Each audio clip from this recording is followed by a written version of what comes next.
সবাই কেমন আছো?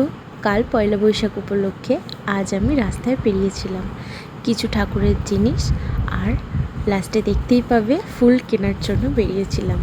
তোমরা দেখতেই পাচ্ছ আজকে আরেকটা ডিআইওয়াই করেছি, সেটা আমার মাখানার ডিপেতে।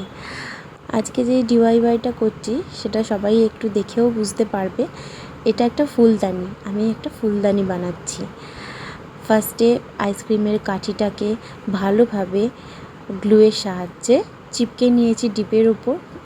আর সবার আগে তো ডিপেটাকে ক্লিন করতেই হলো, তারপর একে একে কাজটা এগোনোর পালা। এরপর আমি ভেবেছিলাম অনেক দিন ধরে একটা বহু আর্ট করব। তো এই কালারগুলো আমি নতুন কিনেছি, এই কালারগুলো খুবই আনকমন।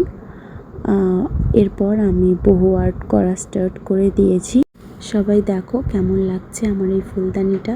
অনেক দিন ধরে ভেবেছিলাম যে একটা ফুলদানি আমি কিনবো, কিন্তু তারপরে আমার চোখের সামনে এই মাখানার ডিপেটা চোখের সামনে আসে। আর তারপর কিছু আইসক্রিমের কাঠি আমি অর্ডার করেছিলাম মিশো থেকে।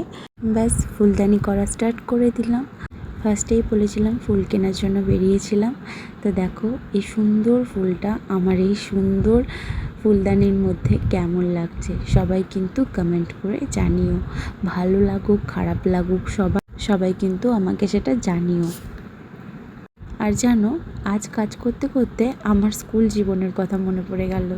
কারণ আমরা তো স্কুল লাইফে এরকম হাতের কাজ চোখের সামনে নিজেদের ঘরের মধ্যে যা যা জিনিস থাকতো তা দিয়ে হাতের কাজ করতাম। তো চলো, দেখতে দেখতে আমার এই ফুলদানিটা আমি কমপ্লিট করে ফেলেছি আর ফুলও লাগিয়ে ফেলেছি। আর এই যে আমার মেয়ে পোজ কুইন, ওকেও কেমন লাগছে সবাই একটু কমেন্ট করে জানিও। আজ তবে চলি, সবাই ভালো থেকো, শুভরাত্রি, টাটা।